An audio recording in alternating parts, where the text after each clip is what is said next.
Night అంతా full journey చేసా, అందుకే ఆఫ్టర్నూన్ వరకు స్లీప్ వేసా. తీరాలైతే చూస్తే ఇంట్లో ఎవ్వరు లేరు. తర్వాత రియలైజ్ అయ్యా అందరూ ఏదో ఒక పనిలో ఉన్నారు, మనం తప్ప. సరే ఏదో ఒకట్లే అని నిద్ర మత్తులో నుంచి ముందు బయటకు వచ్చా, తర్వాత వరండాలోకి వచ్చా. తొక్కలా ఉంది బ్రాస్ జస్ట్ ఇగ్నోర్. మా అక్క నా కోసం ఏదో కళాఖండం చేస్తానని అన్నది. సరే చూద్దామని వస్తే నాకు నచ్చిందే వండింది, గులాబ్ జామ్. మా అక్క నా కోసం ఇది చేసినందుకు నా హార్ట్ అయితే ఇవ్వలేను, కానీ మా అక్క కాంటాక్ట్ పక్కన హార్ట్ సింబల్ అయితే పెట్టుకుంటాను. ఎందుకో గులాబ్ జామ్ అంటే ఆగలేను, అది నా బలహీనత. మన పర్సనాలిటీకి ఒకటేం సరిపోద్దని 3 వేసాను. షుగర్ వాటర్ మాత్రం ముఖ్యం బిగులు. చూస్తుంటే బాగానే చేసింది అనిపిస్తుంది, కానీ తిని చూడాలి ఎలా ఉందో. మీరేమైనా తింటారా? తినిపియాలా? మాయ మీరేం తింటారులే. అక్క యూ పాస్డ్, సూపర్ వండినో.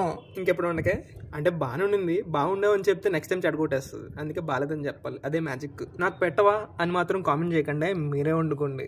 కావాలితే ఎలా వండాలో చెప్పి మరి వీడియో అప్లోడ్ చేస్తే దాన్ని బట్టి మీరు వండేసుకోండి. స్వీట్స్ ఫుడ్ తగ్గించాలని ఎప్పటి నుంచో అనుకుంటున్నాను, కానీ అయ్యే మన వల్ల అయ్యే పనుల్లో కనిపిస్తలేదే.